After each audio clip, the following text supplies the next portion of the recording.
الآمرون بالمعروف والناهون عن المنكر রব্বুল আলামিন বলেন, ও গোলাম শোনো শোনো, দুনিয়ার ভিতরে তুমি নিজেই শুধু ভালো কাজ করলে হবে না, নিজে শুধু নামাজ পড়লে হবে না, নিজে শুধু ভালো ভালো কাজ করলেই হবে না, নিজে ভালো কাজ করতে হবে এবং অন্যকেও খারাপ কাজ থেকে নিষেধ করতে হবে।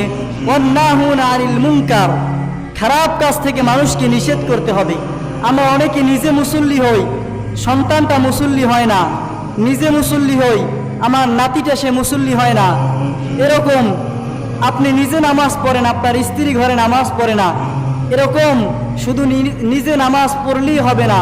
আপনি যদি এমনটা ভাবেন যে আমি তো নামাজ পড়ি, আমি তো বেঁচে যাব, আল্লাহর কাছে আল্লাহ আমাকে জিজ্ঞেস করলে আমি তো তার হিসাবগুলো দিয়ে পার পেয়ে যাব, এটা যদি ভেবে থাকেন তাহলে আপনি বোকার স্বর্গে আছেন। কারণ আল্লাহ রাব্বুল আলামিন শুধু আপনাকে দায়িত্বশীল করে পাঠিয়েছেন।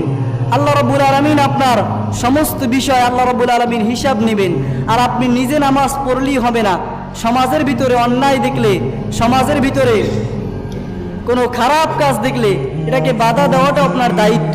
ওয়ান্নাহুনা আনিল মুনকার, বিশ্বাসীরা তারা খারাপ কাজের বাধা দেয়, সাহস থাকলে খারাপ কাজগুলো বন্ধ করে দেওয়াটা এটা আপনার দায়িত্ব। বিশ্বনবী জন্য জানিয়েছেন, মান রাআ মিনকুম মুনকারান ফালইউগাইয়িরু বিয়াদি, সমাজের ভিতরে যখন অন্যায় দেখবে, সমাজের ভিতরে যখন জুলুম দেখবে, তখন যদি তোমার শক্তি থাকে, সাহস থাকে, ক্ষমতা থাকে, হাত দিয়ে বন্ধ করে দাও। যদি এটাও না পারো তাহলে মুখ দিয়ে এর প্রতিবাদ করো। এটাও যদি না পারো তাহলে তুমি মনে মনে ঘৃণা করো। সবচাইতে নিচু স্তর হলো মনে মনে ঘৃণা করা।